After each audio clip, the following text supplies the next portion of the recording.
Узган җомгада Собаның Олимп спорт мәктәбендә 2007 елга һәм аннан да яшьрәк егетләр келәмдә бил алышты.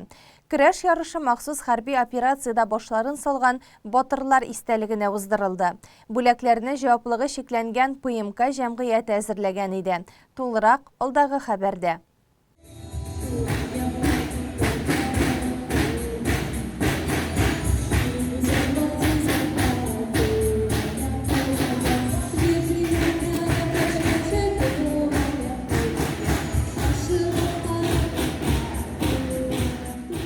Икшермә кадет мәктәп интернаты барабанчылары һәм карабинерлары чыгышын караганнан соң, чарада катнашучы рәсми затлар сүз алды. Гомумән алганда үзе бер көрәш.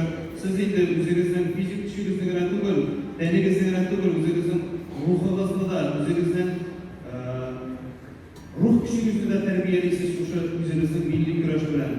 Марат Рәшит улы Кәримов ярышларны оештырган ПМК җитәкчесе Константин Маковеевка спортның әлеге төрен үстерүгә керткән өлеше өчен көрәшченең исемле футболкасын тапшырды. Татарстан Дәүләт Советы депутаты, Батырлык ордены кавалеры Марат Галиев җиңү өчен һәр кайсыбыз үз өлешен кертә ала дип саный. Мне очень приятно присутствовать на сегодняшнем мероприятии вдвойне приятно, потому что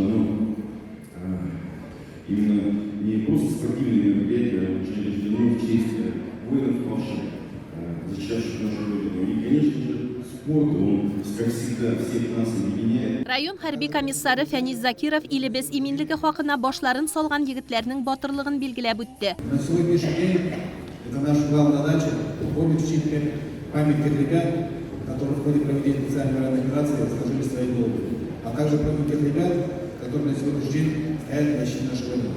Татарстан Республикасы Көрәш Федерациясының башкарма директоры рәхмәт хатлары тапшырды. Соба районы мәйдан тоткан батырларга элек-электән бай булган ди Марсель Шәрифҗан улы. 21 районның көрәшчеләре барлык календар ярышларда да чыгыш ясадылар. Собада шушында керә һәм ул Соба районы безнең республикабызда 10 көчле район һәм шәһәрләр командалары составына керә.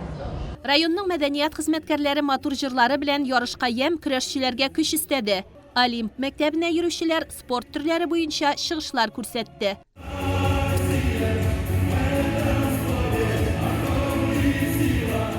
Җаваплылыгы шикләнгән ПМК җәмгыяте махсус хәрби операциядә катнашучылар һәм анда башларын салган батырларның гаиләләре өчен дә бүләкләр әзерләгән. Украина җирендә хәрби хәрәкәтләрдә катнашкан техник рота командиры Максим Сотников яшь көрәшчеләргә үз фикерен әйтте. Мы чувствуем всю вашу поддержку. Мы выполняем все боевые задачи, выполняем ее успешно. И нам очень важна ваша поддержка, мы ее там чувствуем. Везде, в любое время суток. Она чувствуется, она всегда с нами. Илебездә барган бу катлаулы вазгыять беребезне дә битараф калдырмый ди Тимершык авылыннан Гөлсинә Биктимирова. Мобилизация башлангач, менә безнең кияүбез инде хәрби операциягә китте. Менә оныкларым, көрәшчеләр минем инде бүген ярышта катнашалар алар. Оныкларыма даган һәм монда катнашучы бөтен көрәшчеләргә дәгән җиңүләр телим. Аннан инде имгәмичә әйбәт кенә көрәшүләрен телим. Минем инде улым да көрәшче Ленор, ул даган инде хәрби операциядә булып кайтты бүген көндә әле. Ялда өйдә.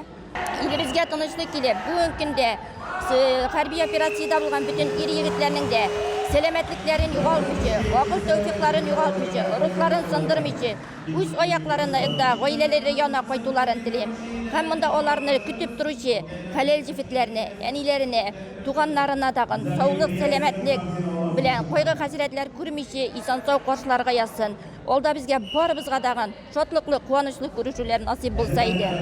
Көрәш ярышында 4 районнан йөзләп яшь спортчы катнашты. 14 үлчәү авырлыгында җиңүчеләр билгеләнде.